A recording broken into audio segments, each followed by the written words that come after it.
በስመ አብ ወወልድ ወመንፈስ ቅዱስ አሐዱ አምላክ አሜን። ክቡራን እግዚአብሔር ስፈትወኩም ናይ እግዚአብሔር ቤተሰብ በጎይታና በመድኃኒትና በኢየሱስ ክርስቶስ ፍጹም ሰላም ለሐንደው ዒላትኩም ለሐንደ ቀኒኻትኩም አሜን። ጊዜ ናይ ባዕሉ ዝኾነሉ ጎይታ ሰራዊት እግዚአብሔር አምላኽና ህይወትና በጥዕና በሰላም ሐልዩ ቃሉ ክንሰምዕ እንደገና ኣብዚ መድረኽ እዚ ይሰብሰበና ክብርና አምላኽ ይኹን። مخم زفلت زي برنامج أبرأ يوحنا ملكيتنا إنه هو زلنا تخاطات لتمرتيو ياو كم نستوسو أبز حلفة تمرتنا كأبرأ يوحنا معرف كلته كأقطر عصرت خلته كأقطري عصرت سلسلة زلوا إنا نيرنا ياو بوانا نت قويتنا مرحتنا إيوس كريستوس بخلته زعفو بلح سيفي زتقلت صلوا مع النت إتي ናይ ጴርጋሞን መራሕዝ ነበረ ኤጲስቆጶስ ነበረ በክርስቶስ በናይ ክርስቶስ ሕብረት መገምገሚ ወይ መነጽር አበይናይ ቦታ ከም ዘሎ ዝተገምገመሉ በኻላይ ደረጃ ጴርጋሞን ቤተክርስቲያን ወይ ናይ ጴርጋሞን ቤተክርስቲያን ወይ ከዓ ኣብ ጴርጋሞን ከተማ ዘለው ክርስቲያን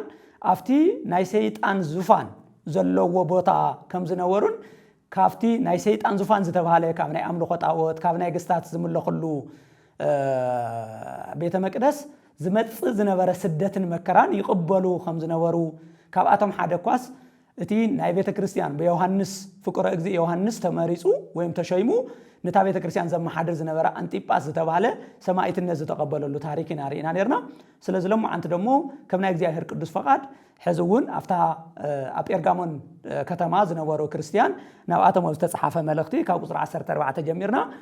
خرينا ማለት እዩ። ስለዚህ በቀጥታ ናብ ቁጥር 14 ኸይና ኢና ለሞ አንተ ትምርትና ክንጀምር እና ሰማዕትና እቶም ዝሓለፉ ቪድዮታት በመከታተል በጠቅላላ ትራእየ ዮሐንስ ንሪእሉ ዘለና መነጽር በደንብ ክትሪእዎ ከተሐሳስብ ይደሉ። ምክንያቱም እነጽንዐሉ መንገዲ ናይ ባዕሉ ዝኾነ መንገዲ ስለዘለውና አፍቶም ዝሓለፉ ቪድዮታት ስለሰራሕናዮ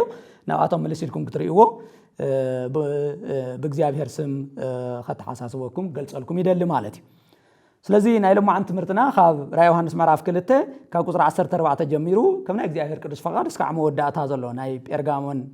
ቤተክርስቲያን ታሪክና ትምርቲ ክርኢና ማለት እዩ። ስለዚህ 14 ከምዚ ይዝብል እንተኾነ በሓደ ነገራት እንቕፈካ ኣለኹ ኢሉ ይጅምር። ስለዚህ ራእየ ዮሐንስ መጀመሪያ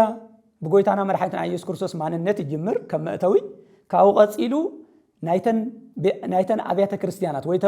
ወይ ናይቶም አፍተን ከተማታት ዝነበሩ ህዝበ ክርስቲያን ጠንካራ ጎኒ ደካማ ጎኒ ካኡ ደሞ ነቀፈይታ ማለት ናይ ንስሐ መጸዋዕታ ወይም ደሞ መጠንቀቅታ ካኡ ነቲ መጠንቀቅታ ዝተቀበለ ዝቅበሎ ሽልማት ዝረኽቦ ሽልማት እንተ ዘይተቀበሉ ደሞ ዝጽበዮ ፍርዲ አሞዳታ ደሞ መንፈስ ቅዱስ ዝብሎ ሁሉ ጊዜ ክንሰምዕ ከም ዘለና ብዝተገለጸ መልክዕ እዩ ዝግለጽ ማለት እዩ። ስለዚህ ናይ ለማዓንተ ደሞ ጠንካራ ጎኑ አፍቲ ናይ ዙፋን ሰይጣን ዘለዎ ከም ዘሎ መከራይ በጽሖ ከም ዘሎ መከራይ ቅበል ከም ዘሎ ገሊጽሉ እዩ በጠንካራ ጎኑ ግን ለማዓንተ ደሞ ዝነቅፈካ ነገር አለን ይል ደሞ እቲ ደካማ ጎኑ ደሞ ይጅምር ማለት እዩ። ስለዚህ ታይ ዝነቅፎ ዘሎ ንኣብነት ትምህርቲ በለዓም ዝስዕቡ ሰባት ኣለውኻ ይብል ማለት እዩ። እቲ ሓደ ዝተነቀፈሉ እዚ መራሕዙይ ኣብዛ ቤተ ክርስቲያን እዚኣ ክርስቲያን ኢናይሎም ግን ናይ በለዓም ትምህርቲ ዝኽተሉ ሰባት ናይ በለዓም ትምህርቲ ዘድምጹ ሰባት ኣለውኻ ይብሎ ማለት እዩ። ናይ በለዓም ትምህርቲ ታዩ ያው ናይ በለዓም ትምህርቲ በዋናነት ሰማዕትና ኣብ ዝህልቁ ምዕራፍ 22 ጀሚርና እስካብ 15 ዘሎ ታሪክ ጠቅላላ ሰፊሕ ታሪክ ዘለዎ እዩ። ኣብ ኸይድኩም ከተንብዎ ከተሐሳስበኩም ይደሊ ኣብ ዝህልቅ ምዕራፍ 22 እስካብ 15 ጠቅላላ እቲ ታሪክ ተጻሒፉ ንረኾ ናይ በለዓም ካፍቶም ናይ ነብይነት ሃፍቲ ዝተውሃቦ ኣብ ብሉይ ኪዳን ዝነበሩ ነቢያት ሓደ እዩ። እቲ ንሱ ዝመረቆ ናይ ምሩቕ ዝኾነሉ ሃፍቲ እቲ ንሱ ዝረገሞ ደሞ ርጉም ዝኾነሉ ሃብተ ጸጋ ዝተውሃቦ ሰብ እዩ ነይሩ። ናይ እግዚአብሔር መገልገሊ ሰብ እውን እዩ ነይሩ። ኮይኑ ግን በለዓም ፍጹም አይነበረን በተ አገልግሎቱ ናይቲ ናይ እስራኤል ኣምላኽ መገልገሊ ኮይኑ ተጸዊዑ ነብይ እዩ ነይሩ ግን ንስተወሰነ ግዜ ምስ ተጓዓዘ ብጥቕሚ ተታሊሉ ብረብሓ ተታሊሉ ንእስራኤላውያን ወይም ደግሞ ናብ ህዝቢ እስራኤል ክልተ ሓጢያታት ዘተኣታተወ እዩ ኣምልኾ ጣዖትን ንጣዖት ዝተሰውአ ንኽበልዑን እና ዝሙትን ዘተኣታተወ ሰብ እዩ በልዓም بخمة أيو أتأتيو يا وفت تاريخ بسفيه وقتنا بويهم نعبنت نايما أب نجوس نبرة بالاك زبحال نجوس ياو كم تزولكم زي بلعام نايتن بيت هابتس أجاس لازنا ورو نسوز مرقوز مرق نسوز رقم ودموز رقملو هابتس أجاس لازنا ورو بوزح جنزب كفكاسي نإسرائيل رقمل لي نا ጦርነት ከይከፈትኩ بقليሉ ዘሽንፈሉ መሳርሒ ስለ ዝኾነ ተናትካ ዝደሊኻዮ ገንዘብ ክበካ ብዙሕ ገንዘብ ክበካ ንእስራኤል ርገመለ ኢሉ ባላቅ ምስሓተቶ ብገንዘብ ተታሊሉ ንእስራኤላውያን በመርገም መልክዕ ከይኮነስ በኻሊ መልክዕ እንታ ከገብር ከም ዘለዎ ንእስራኤላውያን ዘታልለሉ መንገዲ ካብ እግዚአብሔር ዘውጽሉ መንገዲ ዝገለጸን ዝቀየሰን ሰብ እዩ በልዓም ማለት እዩ ያው ማዕባውያንን እስራኤላውያን ከብኩላትና ከም ንፈልጦ ማዕባውያን ደቂ ሎጥ እዮም አመንጎ ኽልቲኦም በጣም ዓብይ ጽልእ ነይሩ ማዕብ ማለት ካብ ምድረ እስራኤል በመብራቅ አካባቢ ዝነበሩ ህዝብ እዮም እና ብዙሕ ግዜ ምስ እስራኤላውያን ዝዋጉኡ ዝነበሩ ጸላእት እስራኤል እዮም ጸላእ እስራኤል ማለት በቀጥታ ታይ ማለት እዩ በመጽሐፍ ቅዱስ ጸላእ እግዚአብሔር እዮም ነይሮም ምክንያቱ ናይ እስራኤል መራሒ እግዚአብሔር እዩ እቶም ነገስታት እውን ካብ እግዚአብሔር ተቀቢሎም መምርሒ እዮም ዝመርሑ እቶም ነቢያት እውን ካብ ቃል አምላኽ ካብ እግዚአብሔር ተቀቢሎም እዮም ዘምሩ እቶም ካህናት እውን ናይቲ ህዝብ ኃጢአት ናብ እግዚአብሔር ናቅረው እዮም ዘስተስሩ ስለዚህ ተጸዋዕነቶም በቀጥታ ናብ እግዚአብሔር እዩ ስለዚህ ሓደ ሰብ ጸላእ እስራኤል ኮይኑ ማለት በቀጥታ ፍት ግዜ ንሱ ዝትርጎም ዝነበረ ምስ እግዚአብሔር እዩ ምጽላ ዝጸላእ ነይሩ ስለዚህ ማዕባውያን በቀጥታ ንእስራኤላውያን ከይኮነስ ምስ እግዚአብሔር እውን ዝጻልኡ ዝነበሩ ጸላእት እግዚአብሔር እዮም ነይሩ እንዲያው ሓደ ቦታታት ርኢና እንተ ኮይና ንኣብነት እስራኤላውያን ተሸኒፎም ማለት እቶም ነገስታት እቶም ዘሸነፉ ነገስታት ናይ አሕዛብ ነገስታት ንእግዚአብሔር ከም ዘሸነፉ ነቲ ንእስራኤል ዝመርሕ ዘሎ አምላኽ ከም ዘሸነፉ ገይሮም እዮም ዝሓስቡ ነይሮም ንእዩ እኮ ብዙሕ ግዜ መጽሐፍ ቅዱስ ርኢና እንተ ኮይናስ ኣብ መጽሐፍ ቅዱስ 7 ነገስታት ኣለው ምስ እስራኤል ዝነበሮም ለምሳሌ እስራኤል ንምሽናፍ እስራኤል ንምንብርካኽ بقبلهم دمو نتن إسرائيل زمرح زلا أملاخ نمشرناف صعر زجبرو شو عطى نجستات اللو زتمرات زتصوع مصحف قدس بوانا نت يا كلها نحن نفلطوا تناي مجمريا ناي بابلون لمثال ناي بابلون زبحالي ويم دمو انتاو ناي بابلون منجس زبحال نامرود زبحال اتن مجمريا جزء وتم هزبون كوينهم تكمن سنة أرز زبحال أبي هنس أصريح مس جاهر كواجوز تلعلو قصيل زمت أنا جبت منجستي مس إسرائيل زنورو بأفستفعل عليه جزء زنورة طورنات إسرائيليان أو جبت زنورو مكرات الساوسويهم مخنياتو إسرائيل إسرائيليان نفس الدات كورد خنا جرام كل جزء قال أتيلهمي أنا مساخهم من لخيل وامي مساعتهم تسديديو سلزن إسرائيليان متشقان مالت إسرائيليان مسداد مالت نجزء مس جزء مكراني نيرو نسوي تناي فرعونن ناي موسين تاريخ ونز نجرنا مالتي مبل سالسايب بقطة مس إسرائيليان زتصالو زنبرو ناي أسر منجستيو نسنا كريم تستوسوا ميهم اندياو دحرايون بشوعة 120 حدن قدم لدة كريستوس ويم عمت عالم وتم 10 نجد كاب سماريا زبحال ناي إسرائيل كفل زخونه تم 10 نجد بزيكاتهم ناي يهودا ناي بنيامين أبي يهودا زنبرو كل التنجد نبوم لهم تم 10 توسيدو زتوسنو خاب كالي بوتا سباتهم سيو نتوم إسرائيل دمو ناب أسرنا استفعل بوتا وسيدو أمونغو سامراويانن أمونغو إسرائيلن تقلالا زي التعرق صيل زفتره ناي أسر منجستيو قصيل زمت خلاتنا خمن فلطو ناي بابلون منجستيو حز العراق مالتيو ناو كرنو صرتا كم زغور تساوسم تمزو طرفو خلت نجد ناي بنيامين ناي يهودان دمو كاو يهودا مدري نا بابلون وسيدو 7 عمت كمارخو زغبرو مالتي قصيل زمت ناي ميدون فارس حز فارس مالت إيران مالتيو سلازي ناي ميدوننا فارس زبحالو دمو دحر 7 عمتهم إسرائيلاويان دياونا إسرائيل كملسو زغبره بكيروس زمن بنقص كيروس زمن كملسو زجبره حزون جن مس إسرائيل زنورو ركب ولا كبا أونتاون بعلوتاون يجلس إمبر حزون بقطة تامس إسرائيل زنورو يزجلس مالتي كاتي لازم أخلاتنا نستوصو ناي جريك منقصيو ياو ناي جريس منسي ناي أنت أكوس جورة تستوصيهم أفتنا بيت مقدس إግዚአብሔር كواس ناي حسما مسوائت زقروا ولا حسما دمو إسرائيلوان تناي متشرش هستتصلئ انسساي تستوصوهم انتخاب إግዚአብሔር وصي تزطفى قلعسي أو لوقاس تاريخو زتصحفه مدة زوال عمس أنس مستن حسما يمبلع جميرو حسما مالت بطعم استتصلئ انسساي بإسرائيلاويان مالتي ስለዚህ ናይ ውርደት በጠቅላላ ናይ መወዳታ ናይ ድኽነትና ካብ እግዚአብሔር ናይ ሙጻእ ምልክት እውን ስለዚህ እትኾም ዝገበረ ካፍቶም ናይ ግሪክ ነገስታት ዝነበረ አንጢያኮስ ድሓር ደሞ ጎይታና መድኃኒትና ኢየሱስ ክርስቶስ ዝውለደል ደሞ ናይ ሮማ መንግስት ደሞ እንታይ ከም ዝገበረ ታንቶ ንገልጸል ነበርና ለምሳሌ ን300 ዘመናት ስደት ኣብ ልዕሊ ቤተ ክርስቲያን ዘምጸል ጠቅላላ ኣብ ልዕሊ እግዚአብሔር ተስታውሱ ይኹም መቸም በመጽሐፍ ቅዱስ ሰማዕትና ከም ተስታውሱዎ نحادة كريستيان مسداد مالت بقطة نقولنا مرحتنا إيش كورسات مسدادي كم يزولنا هوريا قدوس باولس نمنتاي تسادد النيز ولو مني خان السخام سولو أنا ودنا زريت إيسوسية نمنتاي نأخذ تسادد زل خايز ولو نتوم دك مزامرتنا إيش كورسات مسداد مقتال محراد نقولنا مرحتنا إيش كورسات بقطة بس نقولنا مرحتنا إيش كورسات مسلا مالتي سلزي أما صحف قدوس مس إسرائيلوان زجبر صلي بقطة مس እግዚአብሔር مس ዝግበር ጽልእ እዩ ዝትርጎም ነይሩ ማለት እዩ ስለዚህ ታየ ክብል ደለ እዚ ባላቅ ዝበሃል ምስ እስራኤላውያን በጣም ጽልእ ስለ ዝነበረ بقطة ጥይት ከይተኮሰ ሰይፍ ከይልዓለ ከይመዘዘ በላዓም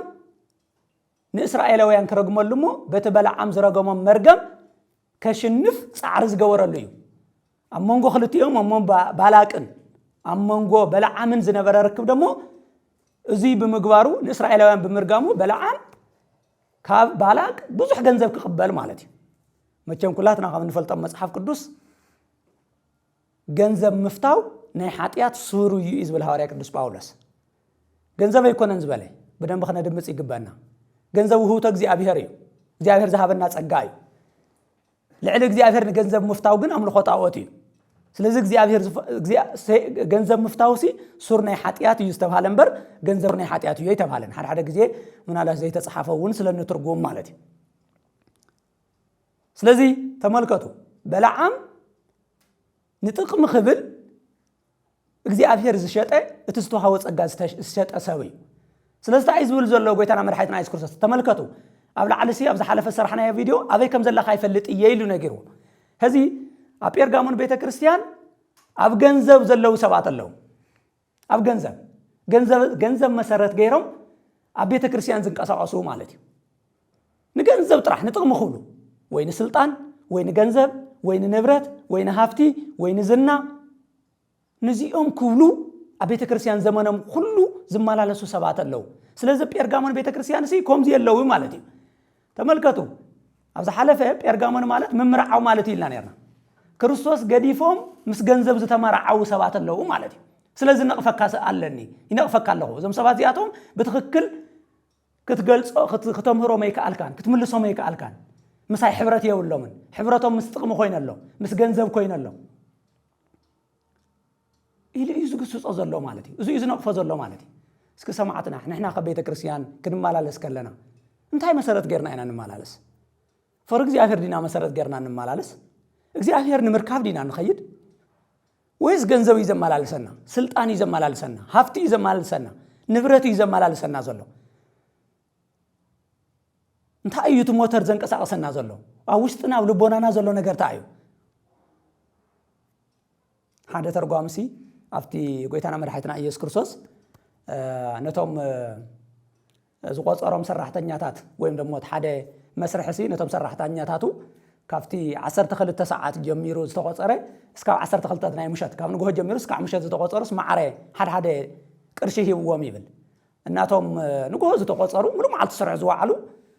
ከመይ ገርና ከምቶም ሓደ ሰዓት 12 ሰዓት ሰሪሕና ከመይ ገርና ሓደ ሰዓት ምስ ሰርሑ ንኽፈል ኢሎም ኣብ ዘቕረቡ ሕቶ ክልተ መልሲ ህይወቱ ገንዘብ ዝኸፍል ዝነበረ በዓል ሃፍቲ እሱ ማለት ጎይታና መድኃኒትና ኢየሱስ ክርስቶስ እዩ መጀመሪያ ክንዋዓል ከለና በሓደ ቅርሺ ደይኮና እንተዋዓልና ኢሉ ውዕል መሰረት ገይሩ ይመጉይቱ በትኻልኣይ ዝበለ ደሞ ከመይ ጌርካ ንስኻ ሕሱም ትኸውን ንፉግ ትኸውን ምክንያቱ ኣነ ንዝደለኽዎ ገንዘበይ ክህብኮ ናተይ ገንዘብ እዩ ከመይ ጌርካ ኣብ ናተይ ገንዘብ ከመይ ጌርካ ስኻወና ንኽትከውን ትምኩር ኢሉ ይመጉይትዎ ግን እንታይ ማለት እዩ መንፈሳዊ ትርጉም ዝብል ሓንቲ መንፈሳዊ ትርጉም ዝተሓዝት ከደለ ክናገር ደሊ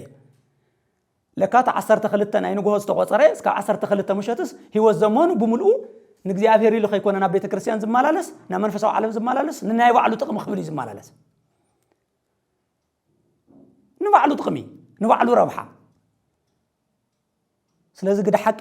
ተመልከቱ እዘን ኣብያተ ክርስቲያናት እዚኣተን ህይወት ሕድሕድና ህይወት ቤተ ክርስቲያን ዝግምገማሉ ታሪክ እዩ ዘለወን መንፈሳዊ ህይወት እዩ ዘለወን እሞ የለው እንዲዮም ሕዘብ ቤተ ክርስቲያን ንገንዘብ ኩሉ ዝመላለሱ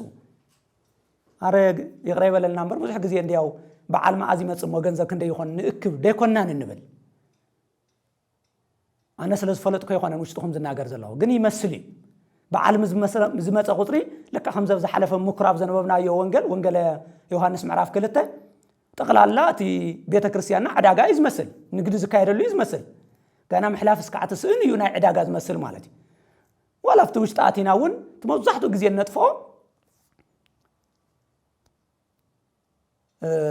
ገንዘብ እዩ ተተጋግየ ይቅርታ ይገበረለይ ግን ረብሓ ገንዘብ ንብረት ሃፍቲ ስልጣን ምናልባሽ ከይኸውን ውስጥና ዘሎ ዘመላልሰና ዘሎ በጎይታና መድኃኒትና ኢየሱስ ክርስቶስ ክምርመር ከሎ በትክክል ምስኡ ኣለና ዶ ሕብረት እንሄና ሓድነት እንሄና ዶ ምስተመርዓዊና ክርስቶስ እንሄና ዶ ወይስ ምስካሊ ተጣቢቅና ኢና ዝነይና ዝብል ክንምርምሮ እዩ ዝግበአና እናስተነቀፈሉ መንገዲ ዙ እዩ ስለዚህ ናይ በለዓም ትምህርቲ ጥቅሚ ጥራሕ መሰረት ዝገበሩ ናይ ባዕሎም ጥቅሚ መሰረት ዝገበሩ እቲ እግዚአብሔር ዝሃቦም ክብሪ ዝረስዑ ሰባት ኣለው ንኣቶም የምሃርካዮምን ኣይመለስካዮምን ሒስካዮም ትንቀሳቀስ ኣለኻ ትኸይድ ኣለኻ ስለዚህ ንሳቶም ብዘይ ምምሃርካ ይነቅፈካ ኣለኹ ኢሉ ነቀፈይታ ይቕመጠሉ ኣሎ ብፍላይ ሕዚ ሕድሕድና መራሕቲና ካብ ህይወትና ጀሚርና እንመርሖም ነገራት ኣለውና ብፍላይ ደሞ ኣብ መርሒነት ዘለና ደሞ እዚ ቃል እዚ ብጣዕሚ ወሳና ይመስለኒ ኣብ ውስጥና ዘለው ንፈልጦም ዶ ንምንታይ እዮም ዝመላለሱ ዘለው ምናልባሽ ከይንውሕ እምበር ስለዚ ጉዳይ እዚ ብዙሕ መወልኩ ነይረ ግደ ሓቂ ማለት እዩ ምክንያቱ ስለ ንፈልጦ ካብ ህይወተይ ጀሚረ ኣብ ቤተ ክርስቲያን ዘለና ይኹነታት ስለ ንርድኦ ፉክክርና ኩሉ ውድድርና ኩሉ ምናልባሽ ገንዘብ እዩ ዝመስል ስልጣን እዩ ዝመስል ሃፍቲ ንብረት እዩ ዝመስል ኣብ ገለ ቤተ ክርስቲያን ክንዲዚ ደመወዝ በፂሖም እዮም ክንዲዚ ዘይንኸውን እዩ እቲ ዘባእሰና ዘጨቃጭቀና ነገር ስለዚ ናይ በለዓም ትምህርቲ ዝኽተሉ ኣለውኻ ንጥቅመ ስጋ ዝመላለሱ ኣብ ውሽጢ ካለው እዚኦም ብዘይ ምግሳጽካን ብዘይ መምሃርካን ይነቅፈካ ኣለኹ እዩ ዝብል ዘሎ መንፈስ ቅዱስ ማለት እዩ እቲ ደቂ እስራኤል መፈንጠር ክገብረሎም ኢሉ ንጣዖት ዝተሰውአ ዝበልዑን ዝዝሙን ምእንቲ ክገብር ንባላቅ ዝመኸሮ እዩ ስለዚህ ተመልከቱ ሕዚ ባላቅ ከረግመሉ በቀጥታ ከረግመሉ እዩ ሓቲትዎ ነይሩ ባላቅኒ በለዓም ኮይኑ ግን ምክንያቱም ክረግም ኣይከኣለን ስለዚህ ታኢልዎ አይ እስራኤላውያን እንድሕር ክተስሕቶም ኮይንካ እንድሕር ኣክተንበርክኾም ኮይንካ ኣብ ትሕቲ ግዝኣትካ ክትገብሮም እንድሕር ኮይንካ ክልተ ነገራት ክትገብር ኣለካ ኢልዎ ብጣዕሚ ቆነጃጁ ዝኾና ደቂ ኣንስትዮ ኣብ ዳሕራይ ክርኢና ናይ ኤልዛቤል ታሪክን ብቐጥታ ተተሓዘ ታሪክ እዩ ዘለዎ ፍትቀፂሉ ዘሎ መልአክ ማለት እዩ ስለዚ ደቂ ኣንስትዮ ምስ ንደቂ እስራኤል ዘሰሓሕታ ኣብ ዝሙት ክወድቁ ዝገብራ ደቂ ኣንስትዮ ክትልእ ከለካ ኢልዎ ንሳተን ክትልእ ከለካ ደሞ ብቐጥታ እቲ ዘምልኾ ኣምላኽ ናይ በዓል ኣምላኽ እውን ሒዘን ከኣትዋ ስለዚ ነቶም مساعتن زموس ዝፍጽሙ بقطታ መጀመሪያ ቅድሚ ኹነታት ቅድሚ مساعتن መምርዓዎም እቲ ዝንሳተን ዘምልኹ ኣምላኽ ክቅበሉ ብምግባር በኸምዚ መልክዕ ተሳሓቶም ትኽእል ይኻይሉ ነቶም ኣምልኾ ጣዖት ዝተሰወዐ እቲ ናይ በለዓም ናይ ቅርታ ናይ ባላቅ ዘምልኾ ዝነበረ ናይ በዓል ኣምላኽ ከምልኹ ነቶም እስራኤላውያን በኸምዚ መልክዕ ዝመኸረ እዩ ነይሩ በለዓም ማለት እዩ ግን በመንፈሳዊ ትርጉሙ ታንተ ወስተናገርኩ ወይ በመንፈሳዊ ትርጉሙ ብዙሕ ግዜ ኒ ጣዖት ዝተሰወዐ ምብላዕ ማለት ምብላዕ መጽሐፍ ቅዱስ ብዙሕ ግዜ ናይ ሕብረት ምልክት እዩ نابنت قويتنا مرحتنا إيسوس كريستوس ون اتقدس سجون كور دمون بزبلعن بزستني هنا يوحنس وانجيل معرف شديش تطلع لخنا نبكل الناس سلام مبلعن سلام مستعيني جانا እግዚአብሔር አምላክ كفترنا خلو تزاز كبنا خلو بلعو أي تبلعو بزبلية نجيرنا هذا فترة معرف كل تغزري عصرت شدشته بلعو يلنا نتا صبغن حماقن التفلت قوم دمو أي تبلعو يلنا سلازي مبلع مالات بمصحف قدس بزح جزء مس حبرتي تاع حاز مالتي منفساو ترجم بقطة حبرتي حدنتي سلازي نحنا خنولعو زقبنا منفساو مغبنا زخونه ክርስቶስ سجاي انت زي بلعهم دم انت زي ستهم هيوت يولكم من يلو زنجرنا قويتنا مرحنتنا إيسوس كريستوس مس قويتنا مرحنتنا إيسوس كريستوس حبرت كل والناس اللوا سلازي نتعوض تسوى مبلع مالت مستتعوض حبرت مخانو بفلا افتجزي نسو ردوا سنزنا براي قلت سنزنا براي إذا قد دايزي بفلاي ناي كورنثوس بيت كريستيان بتعم زفتنا مخانو ياو سمعتنا تفلت وين كورنثوس ملغتنا بكلنا نروحوي أتوم بكورنثوس زنورة كريستيان نحنا بكريستوس ناس عينا مو أو أمر خصت أو زتسوء مسوائد خيرنا خنبلع إلهم يولس لزنورة هاريا قدس باولس نتعوض زتسوء مخانو إن فلتكم كي تولوا علو يتنققنا جيروا كفتموا تساوسوهم ترى ما جمر ياسين ودست بحال أو جرهارات مرافع 15 زلاون كفتهم كن جورم زي جب الناس تعززوا نتعوض تسوء تولوا توهيليو بناي هاريات سين ودسون أو جرهارات مرافع 15 تنقيرنا مالتي سلزي تأيو مالتيو بقطة تأي زرينا زي أملخو منفسوا أملخو يزرينا سلزي ندحر ده أملاح كاختودهم كتنبركهم ناتك أملاح قبلون دحر كوينهم ناتك جزات قبلون دحر كوينهم بقى وانا جاجو زخونا بزموت او ديقن كاوت ناتاتن املاح زخونا خقبلو زغبرلو منقد يم يهزو بالاق ني بلعب نبالاق مخيرو مالتي سلازو خمزي زغبرو سبات اللو نتعوز تسوى انتو نجي ابنا اذا حلفوا بيننا رايو نغيركم ي اب سيطان زفاني خاتنبر مالت بزحات املخو طاوت اللو في بيرغامون بيت كريستيان سلازي كريستيانينا ناولو او خيدمون مستم طاوت املخو زفصمو سبات او ناخدو زملخون مساعتهم زولعن زسوتين نتم طاوتات ننزيوس زتبالو ابوليون زتبالو نني ارتيمس زتبالو امالختي طاوت املخو استسوى مسواعيت خيدم زولع سبات اللو او كل تزرقصو مالتي حدا اغروم اب كريستوس حدا اغروم دمو او املخو طاوت كده حقي حزي املخو طاوت كبحال كله رحق يمسلنا ان هيوتنا غنكم ايكونن كاو እግዚአብሔር ሕብረት ወፃ ንገብረ ነገር በሙሉ አምልኾ ጣዖት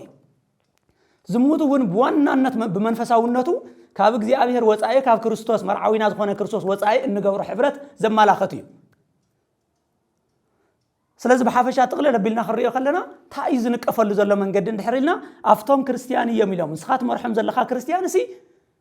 ናይ በላዓም ትምህርቲ ዝኽተለለው ክርስቲያኒ ናይሎም ግን አምልኮ ጣዖት ዝመስሉ ነገራት ዝሰርሑ ዝፍጽሙ ሰባት አለው ሕብረት ካብ ክርስቶስ ወፃ ዝኾነ ምስ ዓለም ዝተጣበቁ ናይ ዓለም ተግባር ዝፍጽሙ ሰባት ኣለውኻ ንሳቶም በትክክል አምሄርካ ናይ ክርስቶስ ምስ ክርስቶስ ዘለዎም ሕብረት ስጡም ክኸውን ምስ ክርስቶስ ዘለዎም ሕብረት ክጣናኸረ ይገበርካን እዩ ዘሎ እዚ ነቀፋዚ ምናርሽ ለማዓንቱ ሁላትና እዩ መጀመሪያ በግልና ምስ ክርስቶስ ዘለና ሕብረት ክንግመለና كم مرحت دمو حدنا مرحتينا إلى إيه كم مرحت دمو حدنا بتحتنا إن محاضرهم دمو بتأكل كن فلتوا ملنا مسكر صوص حبرة اللودي اللون مخدعته دحنات مسكر صوص حبرة رحيو دحنات زبال إن تستنقف له من جدي نايبل عم تمرتي زخطوا له سبات كم زلوا وين جروا أو هاد إسكيدان زنايبل عم تمرتي زخطوا له نيكولا ساوياني بحاله نيكولا ساويان نهاد إسكيدان لك أنا يبلعم تمرتي زخطلو ويم دم خمت بلعم زجبرو نجار زجورو سبات مالتي نيكولاوس زبحال ياو بزحات ترجم تخمزولو نيكولاوس كفتم شو عت دياقونا زبحالو أب جور هاريات معرفش دشان رخوم حدا أيو نيكولاوس اتزوهاو بمنفس قدس توهاو حلاف النت رسيعو ناب علما والناس تملسه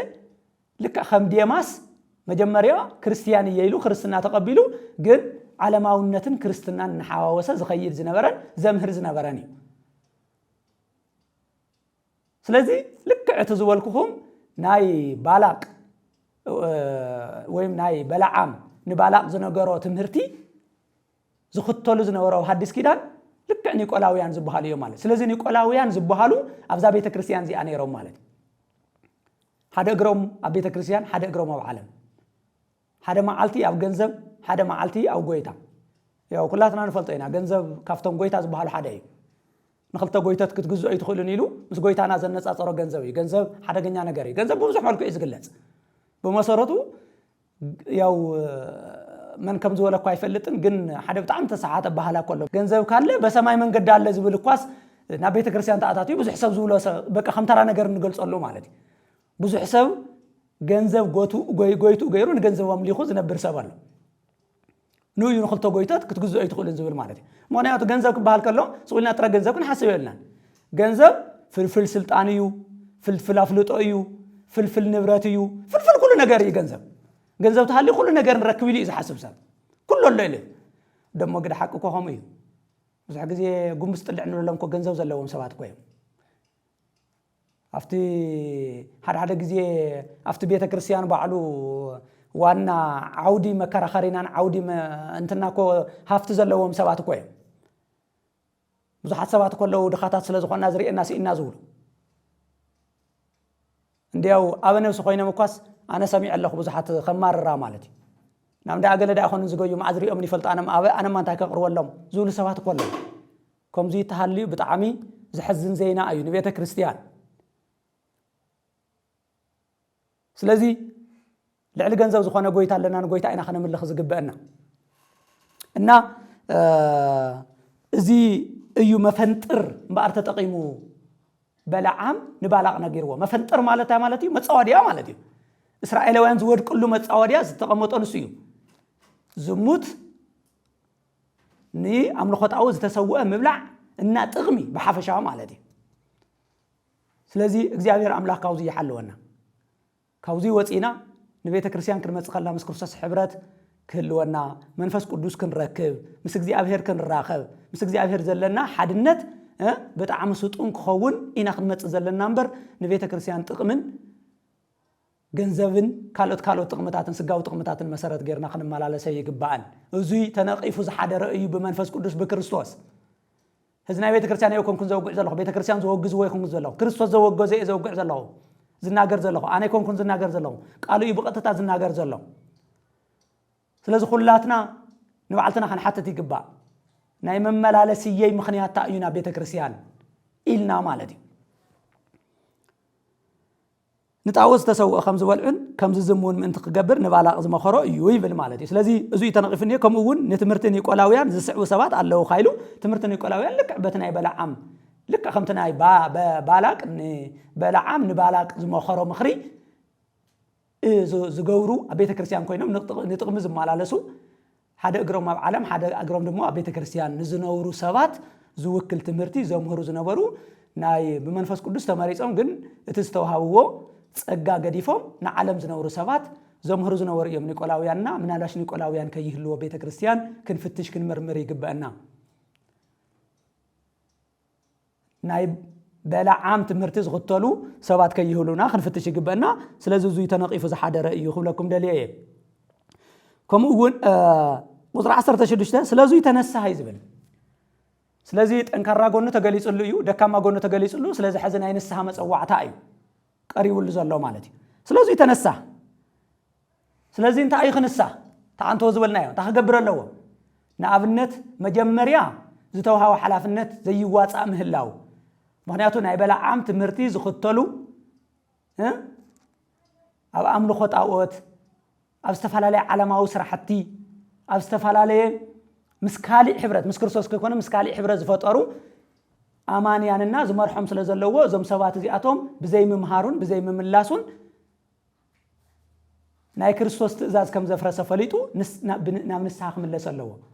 نسها ناي مجمريا نسها بدي لا يزبلي سلازي كم زبدلن استوها حلافنة كم زي تواص زي مرحزي نسها قاتلوه مالتي حزبونكم من حرالنا نسها إنا خناتو جمريا درجة تمرتي نسها أي افتكروا هاريات معرف حمش تقطر 30 حدثكم زيبل نإسرائيل نسها سريت عاتعتن كبلسي نو إيسوس كريستوس نو أغزيابير رئسن مدحانن قواريبل رأسنا كريستوس مدحانيتنا كريستوس سلازي مدحانيتنا خالقينا إلهم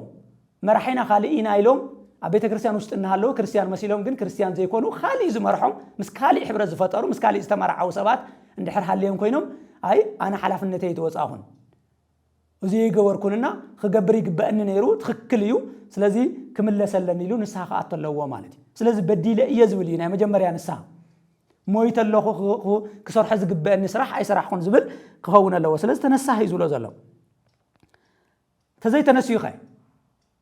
ما تنقطع له انت زي كوينو انت زي كوينه انت زي كونه قلطيفه مصيه باتي قاب افيز وص سيفي كواغوم ييبل ስለዚህ ሐላፍነት ተዋህዩ ካሎ አድሕን ነው ነገር ግን እንድሕርዳ አዘይንሱ ኮይነው ወይ ናምሳ ዘይምለስተ ኮይነው ንስኻውን ዘይትምለስተ ኮይንካ በትኻው አፈይዝ ወጽ ሰይፍ ይብል ምክንያቱም መጀመሪያ ከጀምር ከለው ከምነስታውሶ ሰማዕትና አፍትናይ መጀመሪያ አውዚየ መልኪትና ዘሃ ሰራሕና የቪዲዮ አፍትናይ መጀመሪያ ቁጥሪ 12 خمس إلى نير كرسوس إتخلت زعفو بلح سيفي زحزي إلى يجمير نيرو سلازي عند حرداء نسها زي آتيوم عند حر زي تماليسهم إذا سيفو زيك موزعي يزبزلهم السيفو زيك موزعي سلازي السيفو زي دمون تايلنا ترجمنا يو كاو كرسوس كاو قويتنا خمر حياتنا عايز كرسوس واتسق عليو فرد يلنا نيرنا مالي سلازي خفرد إيه مالتي خابا يرحق كولا إيه يتحدى فردي ስለዚህ ከባይር ሐቅ ይኮነስ ናባይና ዓዝብል ቀልብ ናይ ቀልብ ስራት ምን ተኸስምዕና እትስተዋባና ሐላፍነት በንስሐ ክንምለስ ይግባና ማለት ስለዚህ ጎይታና መድኃኒትና ኢየሱስ ክርስቶስ ከም ዓለማው ሰብ ዝትኩሶ ጥይት የውሉን ጥይቱ ኒኩሌሩ ናይ ጎይታና መድኃኒትና ኢየሱስ ክርስቶስ ቃል እዩ አሽንኳይ ተናገሩ ከይተናገረ ከጥፍ ዝኽእል ኃይል እዩ ጎይታና መድኃኒትና ኢየሱስ ክርስቶስ ስለዚህ አፈይዝ ወጽ ሰይፊ ክዋጎኦም ይብል ነይነኦም ይዝዋጎኦም ንዞም ኣብ አምልኾ ጣዖት ዘለው ነዞም ንጣዖት ዝተሰውአ ዝበልዑ ነዞም ምስ ክርስቶስ ሕብረት ዘይብሎም ምስ ቤልሆር ወይ ምስ ሰይጣን ሕብረት ዝፈጠሩ አፍቲ ዙፋን ሰይጣን ዘለዎ ንዘለው ንአቶም ክዋጎኦም ይብል ካብዚ የድሕነና እግዚአብሔር ካብዚ መጠንቀቕታ ዙ የድሕነና ከቢድ መጠንቀቕታ እዩ ስለዚህ እስከ ሕዚ ዝተነቀፈሉ መንገዲ ዝተዋሃበው መጸዋዕታ ናይ ንስሐ መጸዋዕታ እንተ ተመሊሱ እንተ ዘይተመሊሱ ዝጽበዮ ፍርዲ ርኢናለና ቀጽሉ ደሞ መንፈስ ቅዱስ ዝብሎ ዘሎ ክንሰምዒና ማለት እዩ ቁጥር 17 እዝኒ ዘለዎ እቲ መንፈስ ቅዱስ ንአብያተ ክርስቲያናት ዝብለን ዘሎ ይስማዕ ይብል ማለት እዩ ኣብዚ ሓለፈ aftom ዝሓለፉ ቪዲዮታት በደንብ ስለ ሰራሕናዮ ብዙሕ አይከደን ግዜው ነው ይወዳልኩምን ግን ታይ ማለት እዩ ኣብ ሕድ ዘን ቤተ ክርስቲያን ዚኣተን መንፈስ ቅዱስ ዝብሎ ነተን ኣብ ቤተ ክርስቲያን ዝብሎ ዘሎ እዝኒ ዘለዎ ይስማዕና ባለ እዩ ዝናገር ኣብ ኩሉ መጽሐፍ ቅዱስ ኮም እዩ ኣብቲ መጽሐፍ ቅዱስ አንተ ታይለኔ ኣብዚ ሓለፈ ቪዲዮና ታይለኔ ረሲ መጽሐፍ ቅዱስ ክነንብብ ከለና መንፈስ ቅዱስ ዝናገር ዘሎ እግዚአብሔር ዝናገር ዘሎ ምዃኑ ክንፈልጥ ኣለና መጽሐፍ ቅዱስ ኣብነንበሉ ግዜ ንሕና ናይ ምስማዕ ግደ እዩ ዘለና እግዚአብሔር ደሞ ናይ ምንጋር ይዘሎ ስለዚህ መንፈስ ቅዱስ ዝብሎ ዘሎ መንፈስ ቅዱስ ዝወለ እዩ መጽሐፍ ቅዱስ በመንፈስ ቅዱስ ይተጻሕፉ በመንፈስ ቅዱስ ተቃኒዮም እዮም መንፈስ ቅዱስ ጻሓፉ ዝወለም እዮም ጽሒፎም እንብሎ በዙ እዩ ስለዚህ እንድሕርዳ ህዚ ተምጽሕፈሎም ዘለዮ ዮሐንስ እዝን ስለዘይብሎም ይኮነን ከማና ክልተ እዝን ኣለዎም ወላ ኮሕራደ ሰባት ምስማዕ ዝተሰኣኖም ክሉ ይኽእሉ አይነ ስጋ ግን እዝነ ልቦኖም ዝሰምዕ ማለት እዩ ኣብዚ ዝናገር ዘሎ መንፈስ ቅዱስ ዝሰምዕ እዝኒ ኢና ንብል ዘለና መንፈስ ቅዱስ ዝሰምዕ እዝኒ ንመንፈስ ቅዱስ ዘዳምጽ ሓደ ግዜ መጽሐፍ ቅዱስ ክነንብብ ከለና ሕቶ ዝፈጥሩ ነገራት ኣለዉ ግን ከም እዮም ሰባት ባን መንፈስ ቅዱስ ዘድምጽዎ ንኣብነት ኣብቲ ግብረ ሐዋርያት ምዕራፍ 13 ኣብታ ናይ አንጾኪያ ቤተ ክርስቲያን ሐዋርያ ቅዱስ ጳውሎስን በርናባስን ሓዊሱ ንሉቅየስ ዝተባሃሉ 5 ሰባት ተጠቂሶም ኣለዉ ብስመኡ ኣብ ግብረ ሐዋርያት ምዕራፍ 13 ካብ ቁጥሪ 1 እስካብ 3 ከይድ ክብረይዎ 5 ሰባት ተጠቂሶም ኣለዉ እዞም ሰባት እዚኣቶም ኣብታ አጥቢያ ቤተ ክርስቲያን ንሳ afta ቤተ ክርስቲያን ንሳ እናጾሙን እናጸለዩን ንጌታ እናገልገሉን እናሃለው መንፈስ ቅዱስ መጽ ይብል መንፈስ ቅዱስ ደበኺሉ ሻድሻይ አካል ማለት እዩ ሓሙሽተ እዮም ተጠቂሶም ሻድሻይ መንፈስ ቅዱስ ናብኣቶም መጽ ይብል ካብ መንፈስ ቅዱስ ምስ መጽ በሉ ሕዚ በርናባስን ሳውል ይዝበሃል ነይሩ ሽዑ ገና ጳውሎስ ይተባሃለ ሳውልን በርናባስን አነ ንዝደልዮም ስራሕ ፍለይ ለይልዎም ይብል ማን ይዝናገር ዘሎ መንፈስ ቅዱስ ማለት ንመን ንነ ሐዋርያ ቅዱስ ጳውሎስ ንነ በርናባስ ንነ ሉቃስና እንተመው ዘለው ድሓር ንሳቶም ደግሞ በትክክል ድሚጸሞ ምሰድ መጽዎ መንፈስ ቅዱስ ነቲ መንፈስ ቅዱስ ዝደልየ ስራሕ በርናባስን ጳውሎስን እንደገና ጸይሞም ጸልዮም ኢዶም አንቪሮም እንደገና ፋነውዎም ይብል እስከሆም ይግበራልና አምላክ መንፈስ ቅዱስ ዘድምጽጽኒ ይሃበና ተመልከቱ አብ አንጾኪያ ዝነበረት ቤተክርስቲያን እሲ መንፈስ ቅዱስ ዝውሎ ዘሎ ነገር ዝተድምጽ ነይራ የዳምጹ ነይራው ንሕና እኮ ህዝብ ዘአበየና እኮ መንፈስ ቅዱስ ታይ ከም ዝብል መንፈስ ቅዱስ ታይ ይብል ከም ዘሎ መስማዓዊና እኮ ስለዚህ እዚ ዝድለ ዘሎ እዝኒ እዚ ስጋው እዝኒ አይኮነን ደሞ ሓደ እዝኒ እዩ ዝብል ዘሎ እዝኒ ዘለዎ እዩ ዘሎ አይዛን ዘለዎ እኮ አይበለን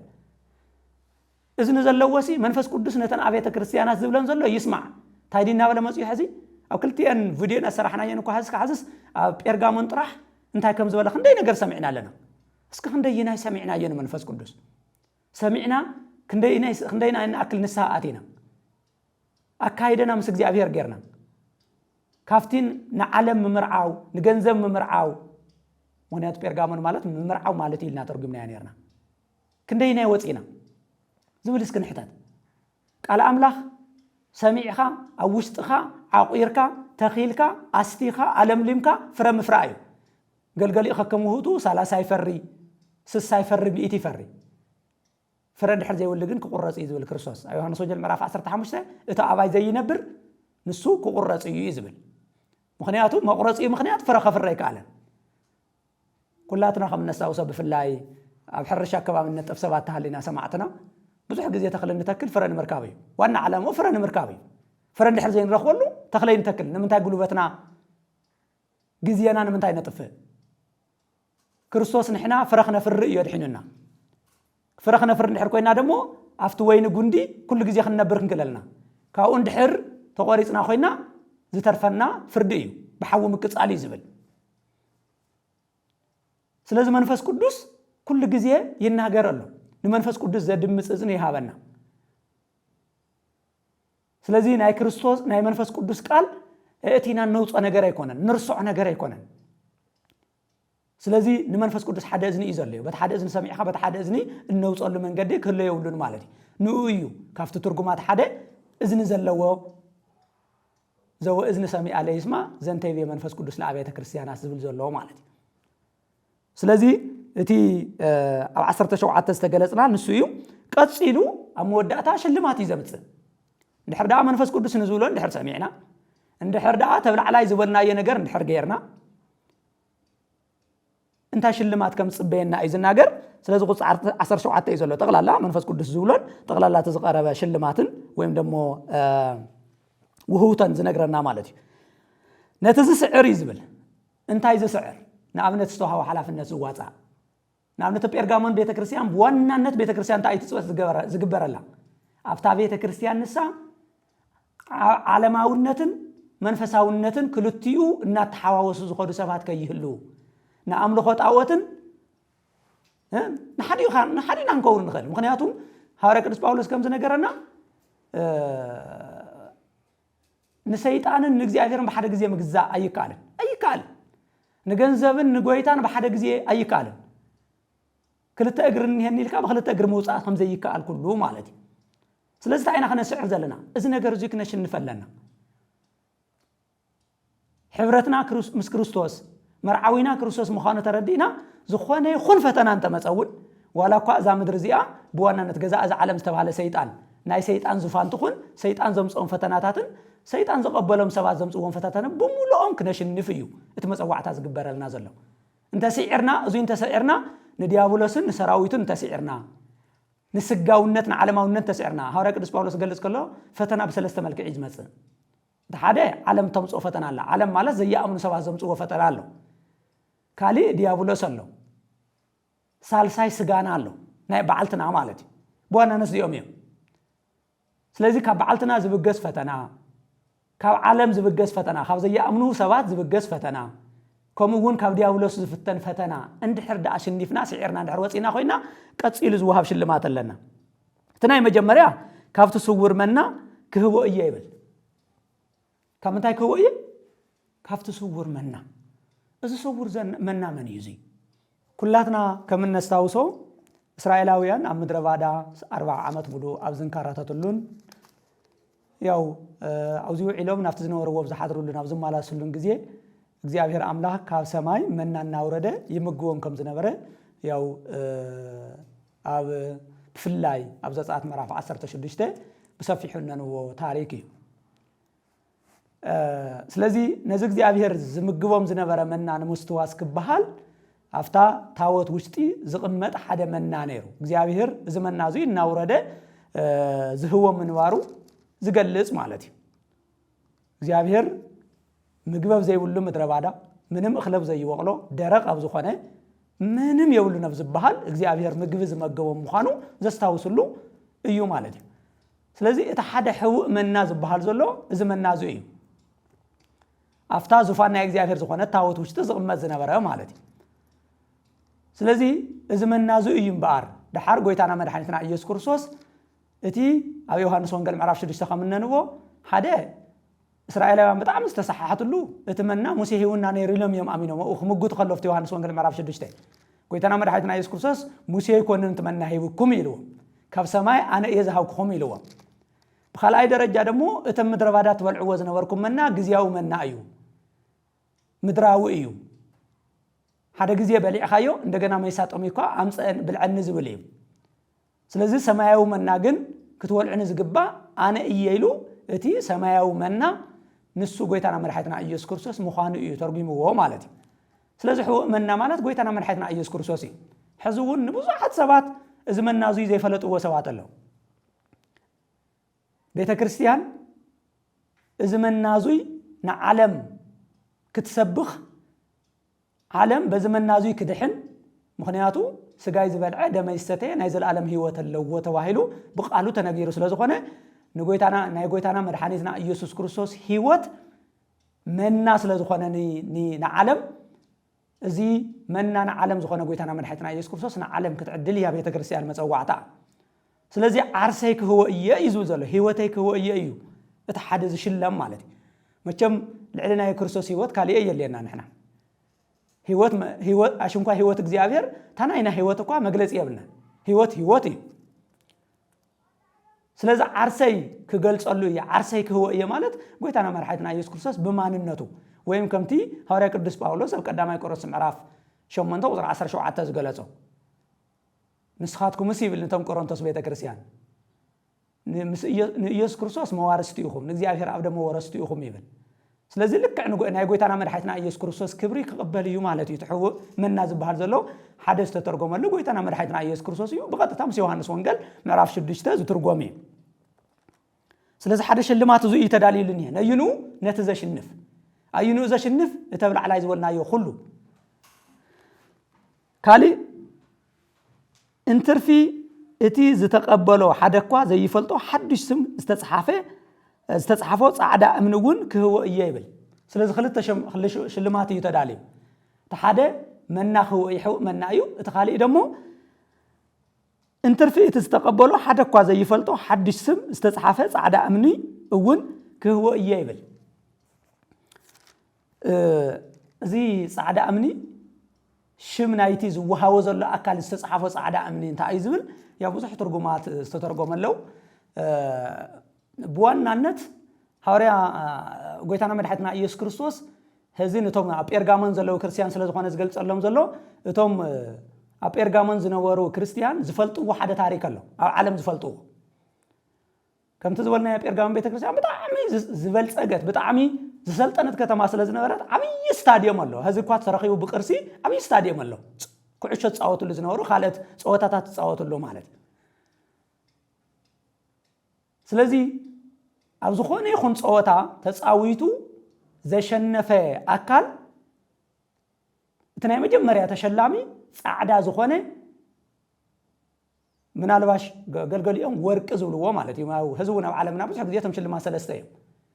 ሓደ ወርቂ እዩ እቲ ካልኣይ ነሃስ እዩ ሳልሳይ ብሩር ድዩ ካልኣይ ብሩር ሳልሳይ ደሞ ነሃስ እዩ ማለት እዩ ኣብቲ ግዜ ንሱ እውን ከምኡ ነይሩ ግን እንትን ጻዕዳ እዩ ነይሩ ክወሃቦ ከሎ ንተቀዳማይ ዝወፀ ደሞ እንታይ ዝወሃቦ ነይሩ ሽሙ ተጻሒፉ ዝወሃብ ህዝቡ ከምኡ ይመስለኒ أو كعش ميدا هتري خلهم تي أنت أشمو نتكلم يقاز مثلا حزي نتزشنفه تا شلمات سمت صحيفات وانا ودياوني مصحفوات تزشنمه موداتا مالتي لك هم ينير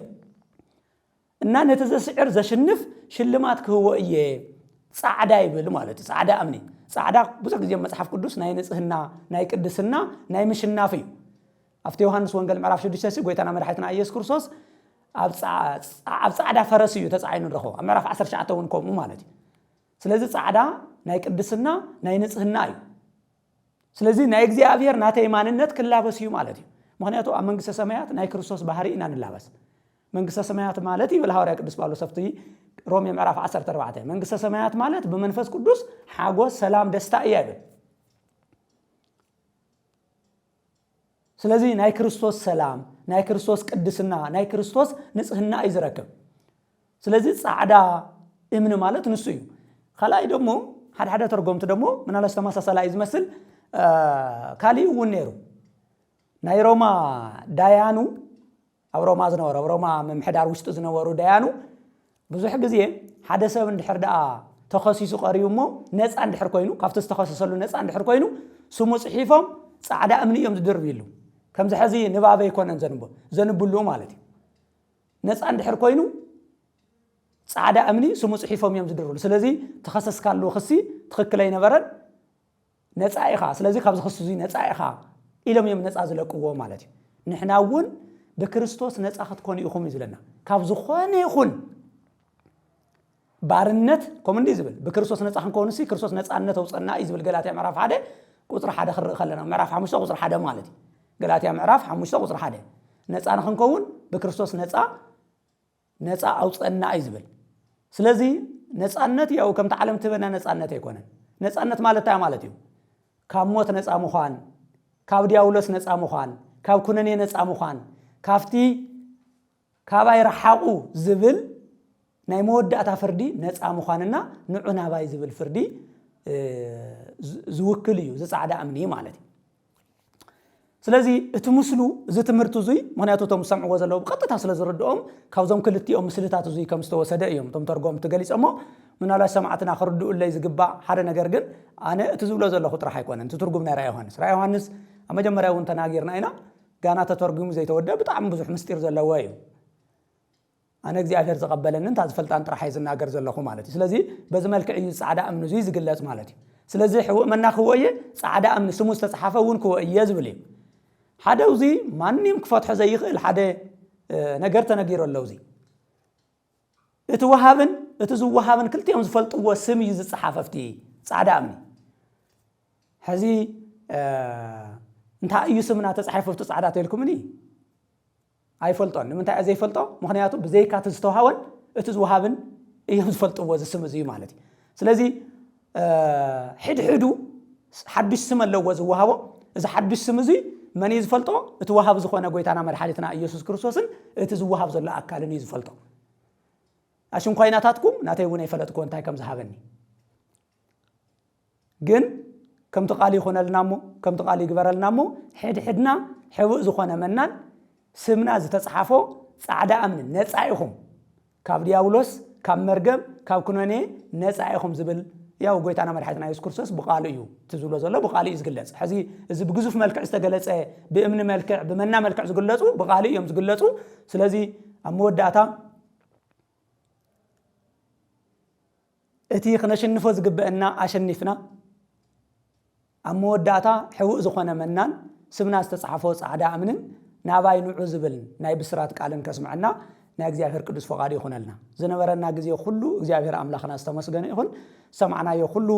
ንፈረኽ ሆነልና ናተ ቅዱስ ፈቃድ ይሆነልና ወስብሐት ለእግዚአብሔር